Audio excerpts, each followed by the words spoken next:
Salah.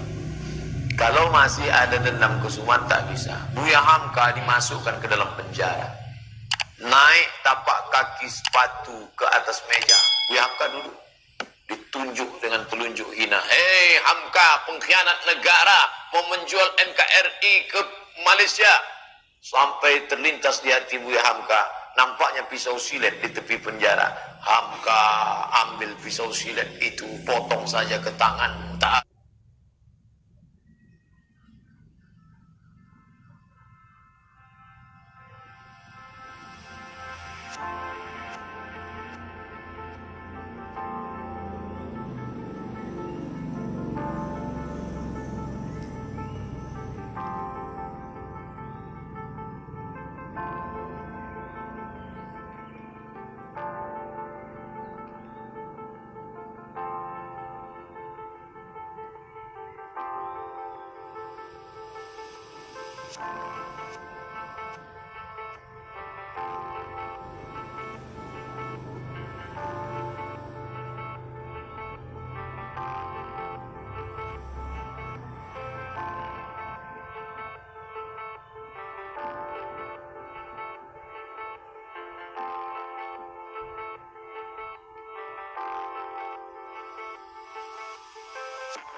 Salah. Kalau masih ada dendam kesumat tak bisa. Buya Hamka dimasukkan ke dalam penjara. Naik tapak kaki sepatu ke atas meja. Buya Hamka duduk. Ditunjuk dengan telunjuk hina. Hei Hamka, pengkhianat negara, mau menjual NKRI ke Malaysia. Sampai terlintas di hati Buya Hamka, nampaknya pisau silet di tepi penjara. Hamka ambil pisau silet itu, potong saja ke tangan. Tak ada gunanya kau hidup. Di Maninjau kau bergelar datuk, di Masjid Al-Azhar kau bergelar Buya Doktor dari Al-Azhar. Tak ada gunanya kau hidup dihina. Itu saking sakitnya hati Buya Hamka, dituliskannya dalam buku Tasawuf Modern. Beli Tasawuf Modern. Buya Hamka ketika mau meninggal minta bawakan, nak tolong ambilkan Tasawuf Modern, aku mau mengenang sakitnya di penjara. Waktu sakitku makin parah, kata Buya Hamka, dipindahkan aku ke rumah sakit hadiah dari pemerintah Rusia di Jakarta, namanya Rumah Sakit Persahabatan. Disitulah Buya Hamka sampai akhirnya PKI tumbang dan Buya Hamka keluar. Buya Hamka tetap berdakwah, jadi imam ceramah. Ketika dia sedang duduk di rumah, datanglah orang membawa secari kertas. Assalamualaikum Buya. Waalaikumsalam. Tolong baca kertas ini. Apa isinya? Kalau aku mati nanti, tolong yang menyolatkan jenazahku adalah Hamka. Yang menyiksa, yang memenjarakan Buya Hamka selama 4 tahun itu akhirnya mati juga. Saya waktu itu penasaran, mau tak Buya Hamka ini? Mau tak? Mau Buya Hamka. Di situ kesal saya tutup dulu. Kok mau dia? Kok mau Buya Hamka? Andai saya lah itu disiksa orang saya, lalu datang utusannya, andai aku mati, tolong yang mengimamiku Ustadz Abdul Somad, cari Ustadz Abu. Aku tak mau, sampai mati takkan kusolatkan. Barulah saya sadar betapa lembutnya hati Buya Hamka, lunak Buya Hamka. Dia tak pernah di Al-Azhar, sekalipun dia tak pernah Azhar, tapi Al-Azhar memanggil dia, memberi dia gelar doktor. Tak pernah kuliah di Azhar. Ustadz Somad 4 tahun di Azhar, balik LC. Sadar diri, aku tak selevel. Hamka luar biasa. biasa. Difitnah. Bersebar info seluruh Indonesia bahwa Hamka plagiator. Novelnya itu katanya diambil dari Al-Manfaluti, sastrawan Mesir. Ditulis di harian Lekra PKI punya. Siapa yang memfitnah dia? Pramudia Anantatur. Pram. Buya tak melawan, diam. Akhirnya isu itu hilang, PKI jatuh, NKRI tetap tegak berdiri, dan tak lama sesudah itu datang perempuan bermata sipit dengan suaminya, mu'alaf, mau masuk Islam. Assalamualaikum. Waalaikumsalam. Kamu siapa? Nama saya. Enggak. Dia mau masuk Islam. Kata Buya, kamu ini siapa? Saya disuruh ayah saya kemari, Buya. Untuk apa? Supaya suami saya ini calon masuk Islam, belajar Islam sama Buya. Nama ayah kamu siapa?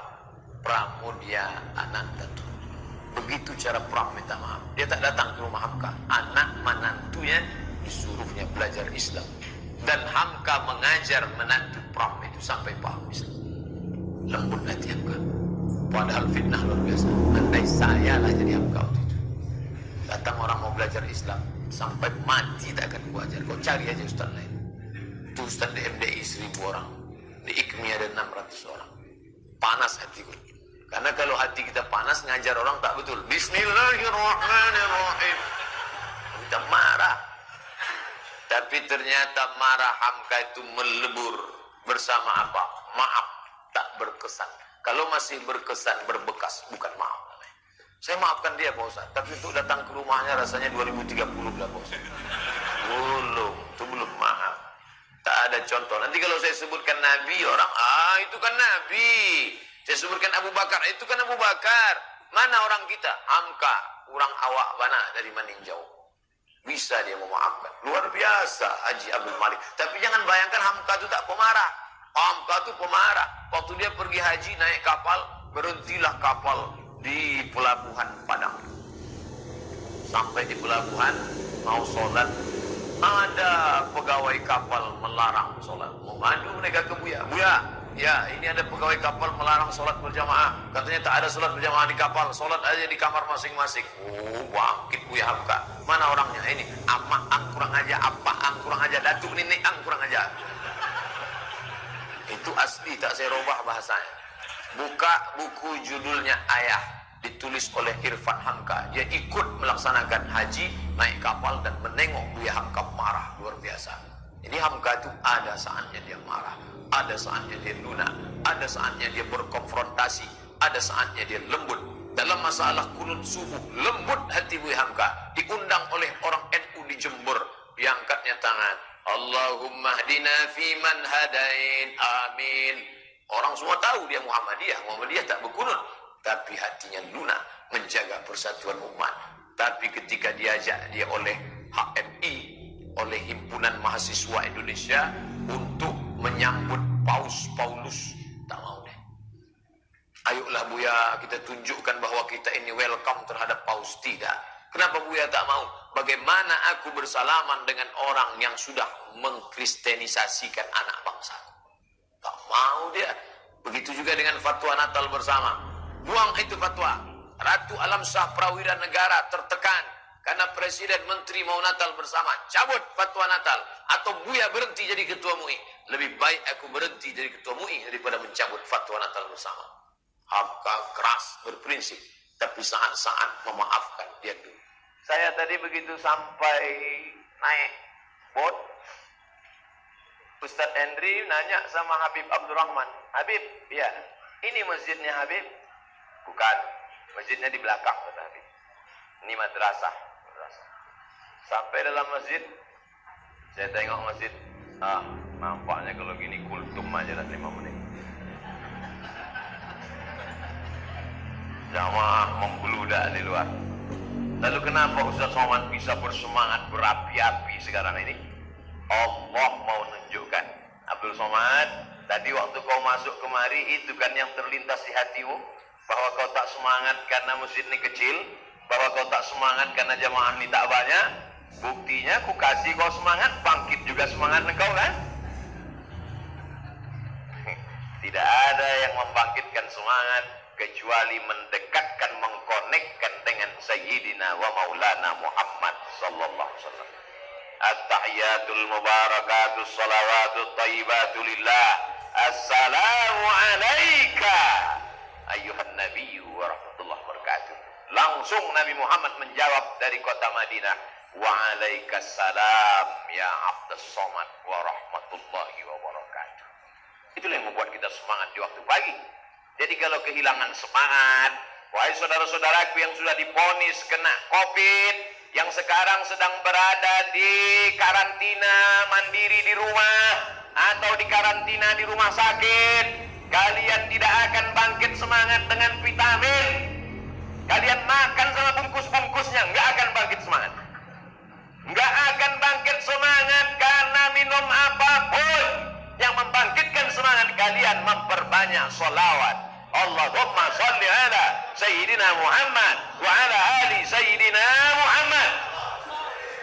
Percaya kalian, alhamdulillah. Tak percaya kalian, tengok, tak akan berubah kalian jadi negatif, positif sampai mati. Tidak ada yang membangkitkan semangat. Perjalanan hidup Abdul Somad di tengah dikelilingi musuh, macam-macam orang mengusir, membenci, menyantet, macam-macam niat buruk orang, dicabutnya pisau dalam ruangan kecil, hanya 20 orang saja di negeri yang tak Islam. Mana Abdul Somad? Biar kami bunuh Abdul Somad. Keliling mereka sudah di luar, videonya viral ada di YouTube. Mana Abdul Somad? Apa yang saya lakukan di dalam itu? Salawat. Allahumma salli ala sayyidina Muhammad. Allahumma salli ala sayyidina Muhammad. Allahumma salli ala sayyidina Muhammad. Muhammad sallallahu alaihi wasallam membangkitkan semangat.